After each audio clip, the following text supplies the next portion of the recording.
30 വർഷമായിട്ട് എൻ്റെ ഏറ്റവും വലിയ കൃത്യമായ ഒരു കാഴ്ചപ്പാടെന്ന് പറഞ്ഞാൽ എൻ്റെ സിനിമകൾ ഓടിയത് കൊണ്ട് ഓടാത്തതുണ്ട്. അതെ അതെ ഓടാത്ത സിനിമകൾ ഓടിക്കാത്തത് പ്രേക്ഷകർ തന്നെയാണ്. കാരണം ഞാൻ ഭയങ്കര കൃത്യമായിട്ട് വിശ്വസിക്കുന്നത് എൻ്റെ ഒരു നല്ല സിനിമ ഓടാത്തതില്ല.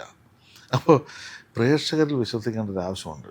പക്ഷേ ആ പ്രേക്ഷകർക്ക് നല്ലത് കൊടുക്കാൻ വേണ്ടി നമ്മൾ പ്രയത്നിക്കാതെയും നമ്മൾ അതിന് വേറെ സമയം കണ്ടെത്തി പോകാൻ പറ്റത്തില്ല. ഒരു സിനിമ ഇറങ്ങുന്നതിന് മുമ്പേ നന്നാക്കാൻ പറ്റുള്ളൂ. അതിന് എത്രമാത്രം നന്നാക്കാൻ പറ്റുന്ന കാര്യങ്ങളും അത് ഈ ടെക്നീഷ്യന്മാരെല്ലാം എന്നെക്കുറിച്ച് പറയുന്നത് നിങ്ങൾ കേട്ടിട്ടുണ്ടാകും.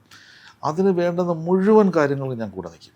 എല്ലാത്തിനും കൂടെ നിൽക്കും. അത് വേണം വേണം വേണം, അത് നിങ്ങളത് വിടണ്ട, നമുക്കത് ചെയ്യാം, എന്തും ചെയ്യാൻ പറ്റുന്ന ഒരു കാര്യത്തിലേക്ക് നമ്മൾ ആലോചിക്കുന്ന ഒരാളാണ്. അതെന്തിനാണെന്ന് വെച്ചാൽ എനിക്ക് ഈ കഥയിൽ 12 വർഷം വിശ്വസിച്ച് എനിക്ക് ഈ സിനിമ വിജയിക്കുമെന്നുള്ള വിശ്വാസം ഇല്ലാതിരിക്കുമോ? കാരണം എൻ്റെ ഒരു വിശ്വാസം ഇത്ര കാലം ഇതിങ്ങനെ ഞാൻ കയ്യിൽ വിടാതെ കൊണ്ടു കിടക്കണമെങ്കിൽ ഇതൊരു സക്സസ് ഉണ്ടാക്കാൻ വേണ്ടി അതിന് വേണ്ടിയിട്ട് എല്ലാ കാര്യങ്ങളും ചെയ്തപ്പോഴും ഞാൻ ഈ പിന്നെ ഓൺലൈൻ പരസ്യങ്ങൾ ഒഴിവാക്കി എന്നുള്ളതല്ല. ഓൺലൈൻ പരസ്യങ്ങളിൽ നമ്മൾ പറയുമ്പോൾ നമ്മളെല്ലാം സിനിമയ്ക്ക് മുമ്പ് സംസാരിക്കുമ്പോൾ അതിൽ പലതും അഹങ്കാരമായി തോന്നും. കാരണം ഇതെന്താണ് ഇതൊക്കെ വന്നില്ല. പക്ഷെ ഇപ്പം ഞാൻ അലിയോട് പറയുമ്പോൾ എനിക്ക് നിങ്ങളെല്ലാം സിനിമ കണ്ടതിന് ശേഷമാണ്, ഒരാഴ്ചയും കഴിഞ്ഞതിന് ശേഷമാണ് ഞാൻ പറയുന്നത്.